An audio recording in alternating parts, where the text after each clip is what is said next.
frontal. Pun petunjuk nanti. Jadi saya sampaikan ke Bapak.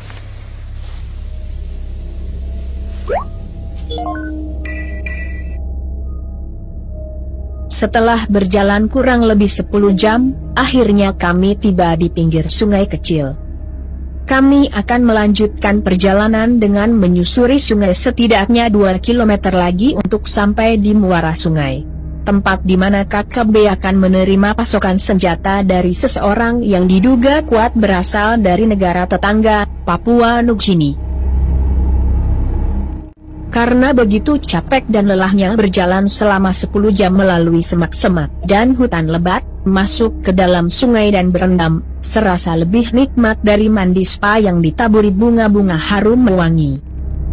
Berendam dalam air mengalir dan jernih, ternyata mampu menghapus rasa lelah. Setelah melahap ransum mie instan, kami pun melanjutkan perjalanan. Sambil berjalan di dalam sungai, beberapa rumput yang menjalar di pinggir sungai, kami untaikan di kepala sebagai kamuflase penyamaran. Pukul 16:40, kami sampai di muara sungai. Saya mengamati sekeliling kami. Terlihat sunyi dan tak seseorang pun yang terlihat beraktivitas di pinggir sungai. Kami bergerak keluar dari dalam sungai untuk melakukan penyisiran. KKB pasti sudah berada di suatu tempat di sekitar pinggiran sungai, menunggu pemasok senjata yang menurut informasi akan menggunakan perahu cepat atau speedboat. Saya melihat ada lokasi di mana gundukan pasir agak menjorok ke tengah sungai. Saya mengarahkan teleskop senapan saya ke seberang sungai, ternyata ada satu pondok kecil di sana. Kelihatannya pondok tersebut sudah tidak berpenghuni. Saya curiga, lokasi transaksi senjata berada di sini. Saya menjom teleskop untuk mengamati lebih cermat sekitar pondok. Apa yang saya duga, benar. Beberapa anggota KKB terlihat berada di samping kiri pondok. Posisinya kira-kira 30 meter di belakang pondok. Dan lagi-lagi saya melihat ada hal yang berubah dari taktik mereka. Mereka terlihat selalu bergerak bahkan melompat-lompat, seolah menghindar dari titik fokus teleskop. Saat saya memperhatikan mereka, sengaja atau tidak, salah seorang dari mereka yang memegang senjata api laras panjang, mengarahkan laras senjatanya ke arah saya. Dengan gerakan refleks, trigger senapan saya pun saya tarik.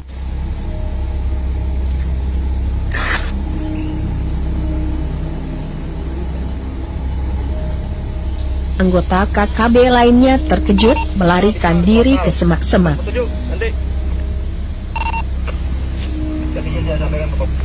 Kemudian rekan-rekan saya melakukan beberapa rentetan tembakan lagi ke arah semak-semak. Kami tidak melakukan pengejaran. Kami akan menunggu kedatangan pemasok senjata. Pukul 17:05, sayup-sayup suara mesin speedboat pun terdengar mendekat. Kami kembali dalam posisi siaga.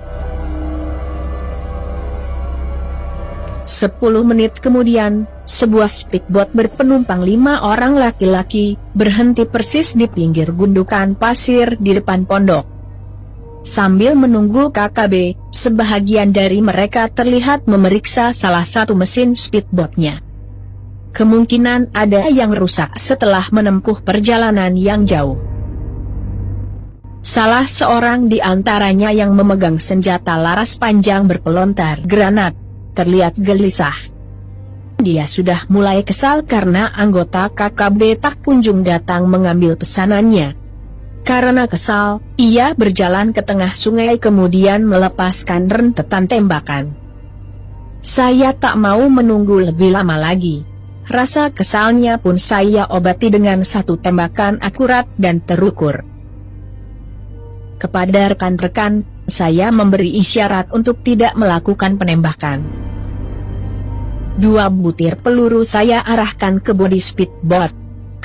Saya pastikan, mereka masih bisa menutup lubang peluru dengan jempol kakinya untuk kembali ke negara asalnya. Mereka saya biarkan bisa kembali ke negaranya untuk membawa pesan penting. Sejak saat ini, masuk ke NKRI secara ilegal untuk membantu KKB, konsekuensinya, selesai.